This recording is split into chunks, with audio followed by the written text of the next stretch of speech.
Hey, everybody, welcome to Unlocking Creative Efficiency with Lytho Insights. We're really excited you're joining us today. We've got a lot of great stuff to cover here. You are going to have some assignments as we move through this, or there's going to be some things we give you and tell you that are things you could do on your own. Because this is pre-recorded, you don't have to do them with us live. You can kind of pause this as you go if you want, or you could always go back and watch it later. But with that, you will need Lytho Insights available in your Lytho platform. So go ahead and get those laptops open, log in, get in there. If you want to follow along live, you will want that pulled up. Before we dive too deep into that, though, just some quick introductions here. I am Austin Wessel. I'm a Senior Enterprise Customer Success Manager here at Lytho. But before joining the Lytho side, I was a customer just like you. I actually implemented Lytho and was an admin of that at a university in Nashville, Tennessee for a couple of years. After that, I worked in healthcare in marketing operations, data analytics, just looking at all of our operational analytics of how many projects we were doing, who we were serving, what departments, what divisions, all of that type of work, and surfacing those visualizations and reports up to our executive leadership. And with me today, I've also got Chris Herndon. Thanks, Austin. Hi, I'm Chris Herndon, Director of Product Management. I've been with Litho for 9 years next month, and was also the Director of Application Development for many of those years. So I've seen Emotion Now Ignite turn into Litho Workflow, and I worked extensively on the data architecture of that system over that time. I've also been working with over the past couple of years on the Insights Dashboard project from research to inception to what you see today. Bringing data visuals and analytics to the solution was something we knew was important early on, but it also required a lot of work and effort to get right and be valuable. So I'm proud to finally bring it to the product this year, and I'm looking forward to both where we can take it, but also what you can do with it to enhance your operations. Awesome. So before we kick it off, just a little icebreaker question for you. Where are you today on your data journey? Maybe you're data curious. You're wondering, you know that there's data available, but you really haven't done a lot with it. Maybe you are a dashboard dabbler. You've started poking around, you know there's things available. You've maybe saved a custom view or two in the Insights dashboard, or you've saved some reports in Lytho. Or maybe you're the metrics mage. You are the expert. You dream about analytics and data when you sleep, and you could spout off all of your statistics on a moment's notice when anybody asks. No matter where you're at on that spectrum today, I think we've got something for you in this workshop. And hopefully by the time we're done, you'll have felt like you've at least leveled up one notch. So what's on the agenda for today? First, we're going to start with taking a look at why insights matter. Like Chris said, we knew that we needed to bring these into the platform, but why? What is important about these, and why did we feel this was such an important thing to bring to the product? From there, we're going to take a look at the path from data to impact and the 4 methods that will get you from start to finish on that, and then we'll wrap it up for the day. So why do insights matter? Teams like you are under a lot of pressure these days to do a lot of things. You've got to align with business goals, ensure brand integrity, accelerate speed to market, do things faster. And you're often being asked to scale those operations without adding any headcount, and a lot of times no budget either. So there's a lot going on. Sometimes you might feel like you're overwhelmed, feeling like you're drowning. Your team could say, hey, we've got too much on our plate. What's going on? How do we fix this? Data is what helps us shift from that gut feeling to informed decision making. Holly Sayer, she's one of our customers with Millipore Sigma, actually said that she uses data so that she can show whether or not what is perceived is true. A real world example of that too would be another customer, Penn Entertainment. They are using Lytho Insights to take what used to be a 15-minute task, a daily 15-minute task, and now it takes them 30 seconds because they've built a dashboard in Insights, they've saved it, and at a quick daily glance, they can just click right into that. 15 seconds, 30 seconds, they've got their answer. No more pulling reports over and over, no more exporting, filtering, pivoting, whatever it was they were doing before. It's all right there, accessible in the platform. So the path that I mentioned earlier, data to impact. This is the framework which we're going to kind of take a look at today, and that is data, what's available and where to find it, discovery, asking the right questions, decision? How do we turn those findings into meaningful change? And then finally, demonstration. How do we tell the story and prove the value of what we're doing? So we're going to start off with data, what's available and where to find it. And I'm going to hand it over to Chris. Thanks, Austin. So what we're going to do is take a quick overview of the dashboard itself, get you oriented, show you some of the features of it. We won't go deep into the cards just yet. We're going to talk about that in some of the later sections, but first, let's just get oriented, right? Let's start at the top. The Insights dashboard, you'll notice when you log in, is going to be under the Dashboards tab, along with your My Work and All Work dashboards that have been there for a long time. Now you'll see the Insights dashboard. At the very top, you'll see when you land here, you'll always land on what you would land on the first time to the reviews dashboard. We wanted to make the first splash to be really important and relevant. And since almost everyone on the platform is looking at some form of reviews data almost all the time, this is where we wanted to bring you first. But you can always change that to other work item views. So campaigns, projects, work, and requests. It works a lot like your custom views and reports, the same type architecture. So if you wanted to go to projects, you would see a similar layout of the dashboard with different metrics that are relevant to that particular work item. And then just like custom views and reports, you have filters. They're very similar to the reports and custom views that you've got. There'd be some slight differences, and that's because of the data that's in the warehouse behind the scenes. We wanted to make it so that it would filter properly. So most of the filters are there, some are not, and we're working on those. So keep an eye out for ones that we may add in the future, including custom views. There's one thing to call out here at the top because it's going to come up as a question. The way the data is laid out, unfortunately, right now, all we can offer is a single custom field filter at a time. So if I were to filter on something like brand and say true clean, now I'm limited to what I can filter again on that, but that's just a formality to get it out of the way. We're working on making this data available more broadly, and we'll enhance this over time, hopefully. But once you've got a filter in there, it's just like your other custom views. You could save that as a new view. So if I wanted to save that as the true clean brand, and now I've got a view over here that's tailor-made just for that particular filter. And just like other views, I can share it and set it as default view so that I always come to that dashboard. I can delete it obviously from there. Sharing works just like it does in all the other views. You can share it with individuals, including stakeholders, if you have that option turned on. We'll get into that, or if you have a question about that, we'll talk about that later. But it's a particular feature that you can disable or enable for particular stakeholder roles so they can get access to these dashboards. And then we get down below there into the actual dashboard section of this. So just some high level things. It's exportable. You can take what you see here and export it to PowerPoint or PDF. I'll let creative people export it and manipulate it in a better way than probably it dumps it, but at least you can get it in a different format directly from the dashboard pre-filtered. Each individual card has its own features to it. So we won't go through all of them, but I want to show you some of the functionality here. Also, in the top corner here of all the dashboards, we're trying to put a date so that you can always see this is what this date is through. It's a data warehouse, so we're refreshing it nightly. If and when we can get that in more frequent iterations, or if there's a delay, you will always be able to see when that data's been gathered through our nightly process. Once you're inside these cards, they're all filterable inside of your actual dashboard filters. So if you wanted to click on a particular month and time, or even a particular status, let's say, that's going to filter all the other cards in the dashboard down to that one filter view. And then obviously you can remove it from that.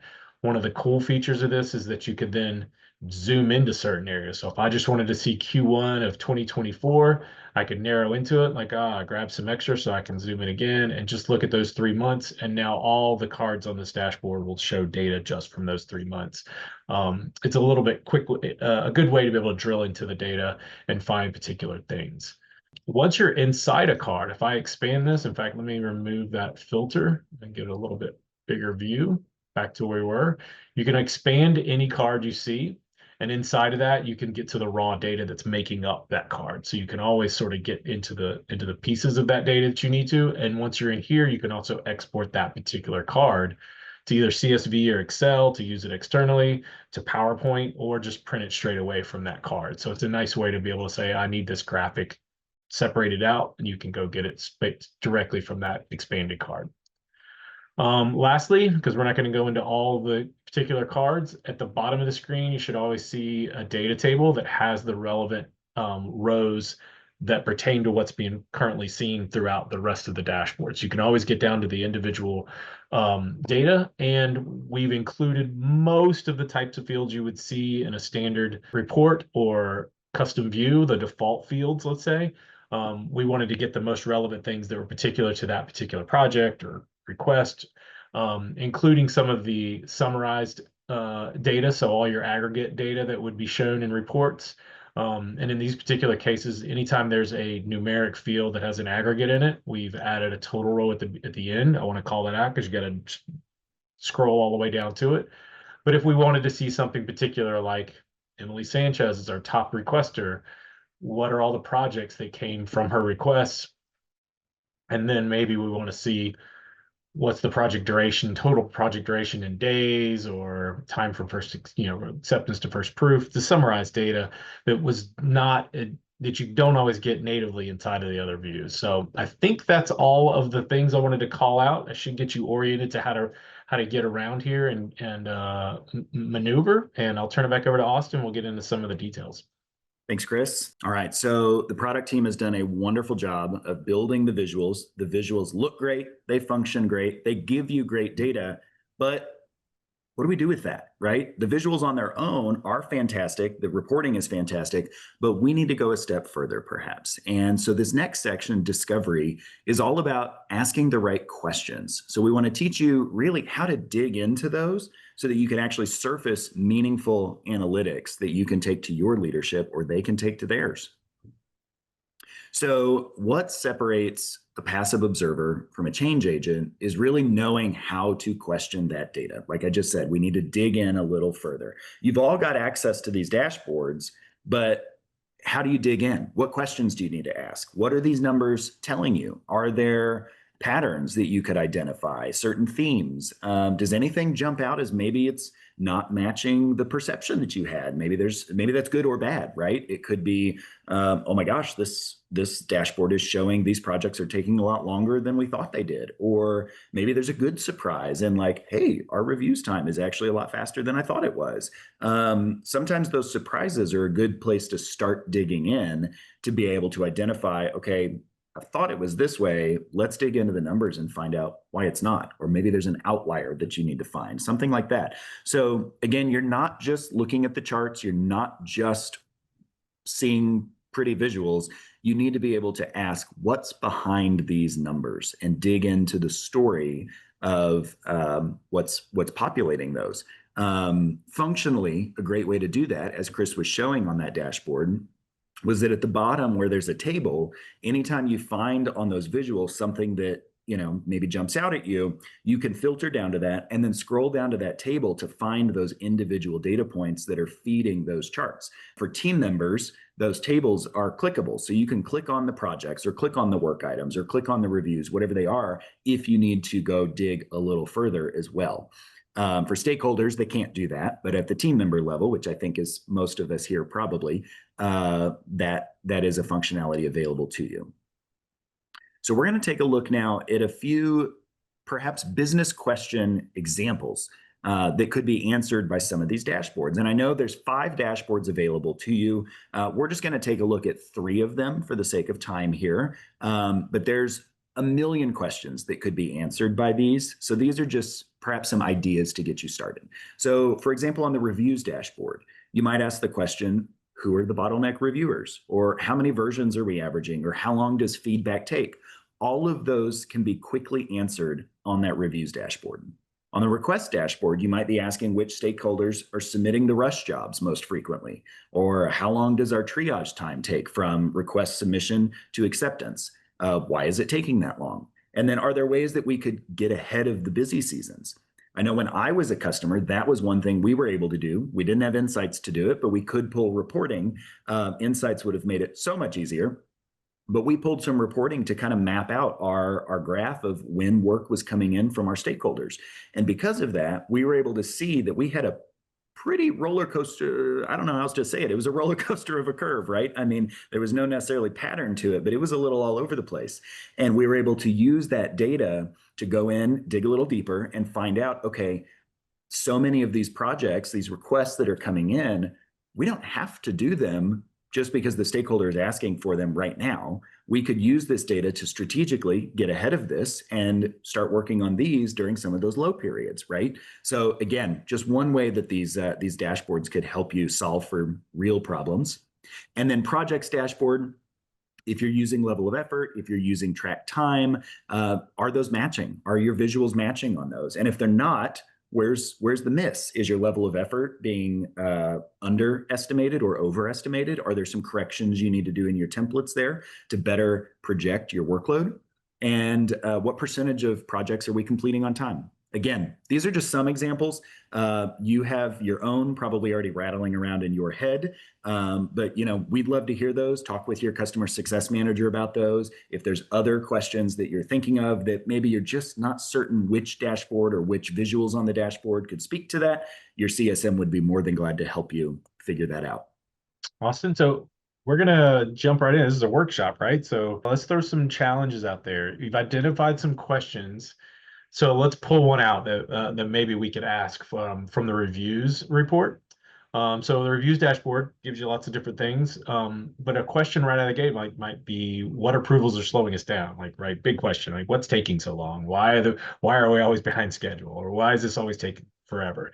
So we're gonna start with some ways to drill into that information, and then we're gonna challenge you to go find the answers to those, and then we'll talk a little bit about what you can do to take action on those. But obviously, you're going to want to filter down to the most relevant things, right? Maybe that's a date filter, or maybe that's a certain time of year, or maybe it's a segment that you've created in your custom fields. You'll want to look for things like review versions or the longest reviewer, some charts that we've already built, but ways to drill down into those and figure out like, well, who is taking the longest to do these things, right? And that may help you answer those questions. But here's our prompt to you. Here's our challenge. Go find your top delayed reviewer over the last 90 days, right? So you're gonna have to do some of this interaction and drilling onto your own. We'll pause right here, or you can pause right here and come back, do some exploration, and then we'll talk about some ways where you can actually take action now that you've got your hands on that data.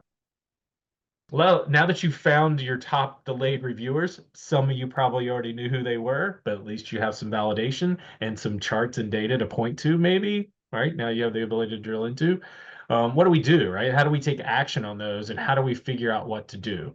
There's lots of ways you can help solve that problem, right? We could probably come up with many, but here's possible actions you could come up with now that you've drilled down to who's causing the problem, or where the versions are, or maybe there isn't a problem at all. Maybe the problem is expectations, right? Like maybe people expect that you would only have one version and that everyone would take 10 minutes to do the reviews, but it's probably taking longer than that, right? So this lets you see trends and maybe set expectations towards that.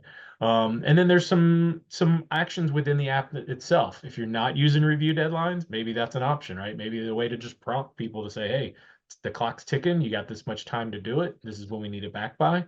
Or maybe use automated notifications, perhaps stakeholders or some role in your team doesn't have their notifications automatically turned on. You can control that, or you can prompt them for that. Or maybe it's just adding an integration to Slack or Teams to get those notifications right on their desktop and pull them straight into the review, right? So there's lots of little things we know we can do. Use this data to help find those things. Austin, what's next? Perfect. So next we're going to take a look at the work dashboard. Same kind of format here. First question we might be looking to answer is, when is our team the busiest? There's a lot of information available to us on the work dashboard, but some ways to start looking at that would be to explore a little bit by filtering. We might be looking at the completed date filter. So just that we're seeing items that have been complete and when they were completed. We want to look at work completed. That's a visual on there. Work assignment distribution, resource management, average work duration in days. There's a lot of visuals on here that would help us answer the question of, when is our team the busiest? So your prompt now is to go find which team member has had the most tasks due this year. And we'll pause there, give you just a couple of minutes to do that.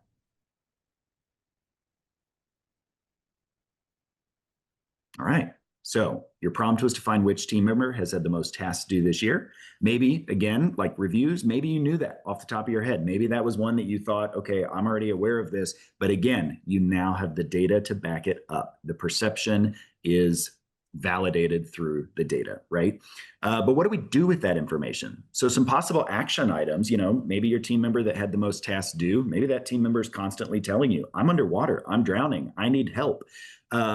Place to start might be looking at how can we redistribute task assignments. I believe that's a pie chart on the dashboard. So how do we make those slices of the pie a little more even instead of one person taking up a huge chunk of that? We could also look at reallocating level of effort hours based on the time track data. Again, that's like I was mentioning earlier. If those two are a little out of sync with each other, how do we correct our estimations on level of effort to better service our future workload? Can we get ahead of recurring work items or projects by scheduling work in low seasons? That's the example I shared earlier of what our team was able to do with some of that reporting as well. So again, lots of action items. These are not prescriptive. These are just to generate some ideas on how you could start taking the data from the dashboards and actually turning that into real meaningful change for your team and your organization. And we've got one more for you that Chris is going to walk you through. Yeah, requests, right? That's the input, right? Your creative briefs, that's where all the work's coming in the door. And obviously, we've got some big questions we always need answered in that area. And so we've tried to build a dashboard that gives you a lot of that information because we think that's where a lot of the heavy weight is for Litho. And so who's driving the most work, and are there requests setting us up for success? Like a common question, I think, across almost all of you is, like, are we doing the right things, and who's asking for the most, and how do we manage that workload? So how do we figure out who that is, or what's driving the most work, and where do we need to focus? So let's look at some of the ways we can do that. Obviously, filters again, right? You're gonna want to narrow down to what makes sense for the question you're trying to answer, and maybe it is segmented, maybe it is a particular point in time. But then there's all these charts, right? And we've built metrics across this dashboard to look at the number of requests by top reviewers, the average days submitted to acceptance. These are some of the metrics you see in reports. Now you can get them graphed out instantly. Average days to first proof, and request by request form, like which forms are being used the most by particular users or by particular segments or at different points in time. All those things are relevant there. So explore a little bit, right? And then here's our challenge, to find which stakeholders submitted the most requests last month. Like, you might know overall where most of them are coming from. Let's answer that question. Like, who submitted the most last month? We'll pause there, go see if you can answer that question, and then we'll talk about some of the actions you can take to address that. All right. All right, welcome back. All right, so here's the possible actions you can take. We want to find out who's requesting the most. So we look at immediately who did it last month, who was the biggest requester last month. And then how do we address these things? What actions can we take to either drive that up or down, depending on your situation? And again, maybe it's the expectations, right? Maybe the people who are asking for the most are expecting a little too much sometimes, or maybe they're outliers, right? So maybe that one requester who's just loading us up with all kinds of requests every month, this is a way to show, here's how you're requesting. Maybe we can consolidate that stuff. Maybe there's ways in the forms we can get more information up front and streamline the process a little bit, get those outputs and those deliverables out in a more efficient manner. Maybe set some internal SLAs, right? This isn't inside of Litho, but maybe this is a way you can help set it up so you can triage what's coming in the door, get those requests accepted faster and more accurately, and kick off those projects or those creative requests in a more timely manner. This dashboard helps you really figure out, like, where do we need to dial it in, and who or in what ways do we need to address forms or individuals or whoever it is, whichever department requests are coming from. This is your way to do it.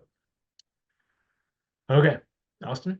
Yeah, thanks, Chris. So we've now demonstrated that you've dug some of the digging, you have some of the questions, you've been in there, you've gotten your hands dirty with poking around in there. So now what do we do at the end of that? We want to tell the story. We want to prove the value of this, right? We want to prove the value of what our team's doing, of what Litho is doing to serve your team.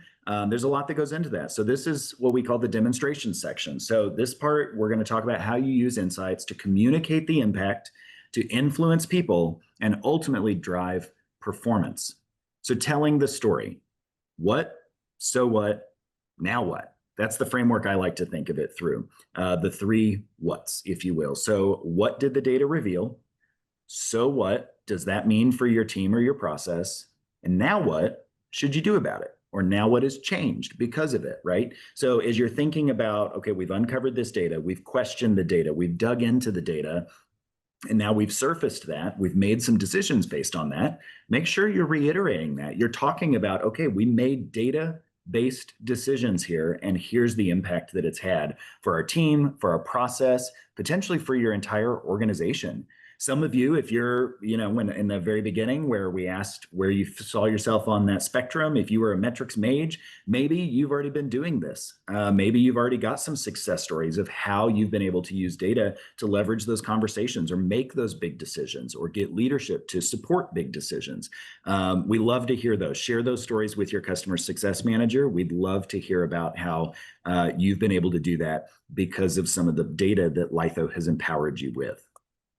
And beyond that, we want you to be able to prove the value. So these dashboards, they're available to you every day. Use them. Make them part of your conversations. That's your weekly team meetings or quarterly business reviews with your stakeholders or different departments if you're doing those. And best of all, maybe ROI discussions with your leadership. So, leadership, they want to hear things about how, what's the data showing? How are the metrics performing? What's happening?